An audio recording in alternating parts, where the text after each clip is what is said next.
পরমাণু যুদ্ধের হুমকি ভারত আর সহ্য করবে না। স্বাধীনতা দিবসে ভাষণ দিতে গিয়ে সাফ হুঙ্কার দিলেন প্রধানমন্ত্রী নরেন্দ্র মোদী। লালকেল্লা থেকে মোদীর ঘোষণা, পরমাণু যুদ্ধ নিয়ে ভয় দেখালেও ভারত সেটা আর সহ্য করবে না। উল্লেখ্য, গত কয়েকদিন ধরেই পাক সেনাপ্রধান আসিম মুনি সহ একাধিক পাক নেতৃত্ব পরমাণু যুদ্ধে জিগির তুলেছেন। স্বাধীনতা দিবসে পড়শি দেশকে সপাটে জবাব দিলেন নরেন্দ্র মোদী। সম্প্রতি আমেরিকা সফরে গিয়ে পাক সেনাপ্রধান বলেন, আমরা পরমাণু শক্তিধর দেশ। যদি মনে হয় আমরা ধ্বংসের পথে এগোচ্ছি, তবে অর্ধেক বিশ্বকে সঙ্গে নিয়ে আমরা ধ্বংস হব। সেখানে ভারতের নাম না করলেও এই হুঁশিয়ারি ভারতকেই দিয়েছেন মুনি, এমনটাই মত বিশ্লেষকদের। পাকিস্তানের প্রাক্তন বিদেশমন্ত্রী বিলবল ভুট্টো বলেন, যুদ্ধ বাঁধলে পাকিস্তানের মানুষের ক্ষমতা রয়েছে মোদির মোকাবিলা করার।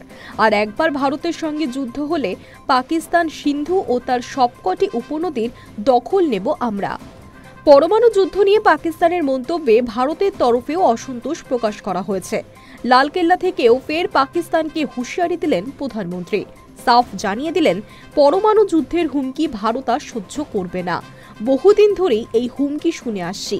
যদি আমাদের শত্রু এইরকমভাবে হুমকি দিতে থাকে, তাহলে আমাদের সশস্ত্র বাহিনী তাদের ভাষাতেই জবাব দেবে। যোগ্য জবাব দিতে আমরা প্রস্তুত। Hi News network.